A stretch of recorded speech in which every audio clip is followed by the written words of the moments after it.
someone asked me whether I was aware of all the people out there who were praying for the president. And I had to say, yes, I am. I felt it. I believe in intercessionary prayer. But I couldn't help but say to that questioner after, that sometimes when he was praying, he got a busy signal. It was just me in there ahead of him.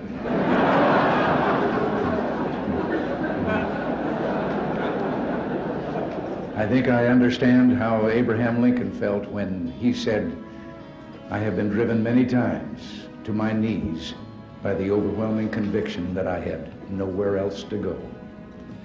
Now, I realize it's fashionable in some circles to believe that no one in government should encourage others to read the Bible. That we're told that we'll violate the constitutional separation of church and state established by the Founding Fathers in the First Amendment. The First Amendment was not written to protect people and their laws from religious values. It was written to protect those values from government tyranny. I've said that we must be cautious in claiming God is on our side. I think the real question we must answer is, are we on His side? No matter where we live, we have a promise that can make all the difference. A promise from Jesus to soothe our sorrows, heal our hearts, and drive away our fears. He promised there will never be a dark night that does not end.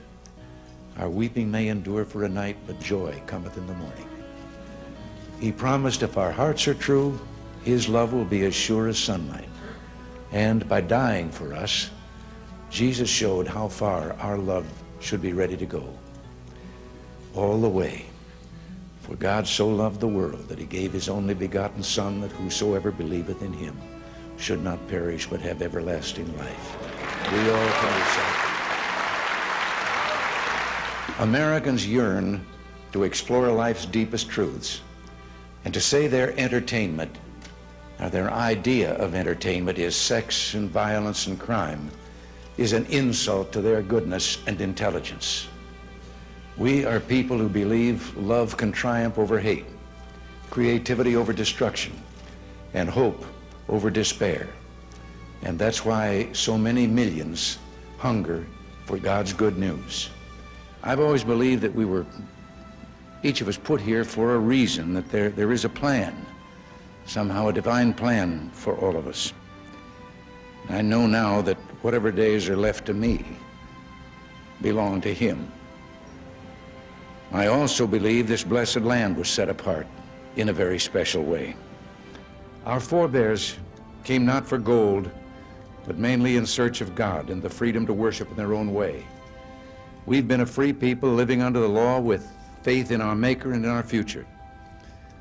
I've said before that the most sublime picture in American history is of George Washington on his knees in the snow at Valley Forge.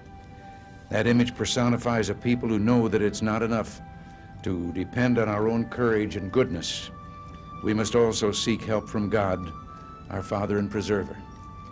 We'll never find every answer, solve every problem, or heal every wound, but we can do a lot if we walk together down that one path that we know provides real hope. The morality and values such faith implies are deeply embedded in our national character. Our country embraces those principles by design, and we abandon them at our peril. My experience in this office I hold has only deepened a belief I've held for many years. Within the covers of that single book are all the answers to all the problems that face us today if we'd only read and believe.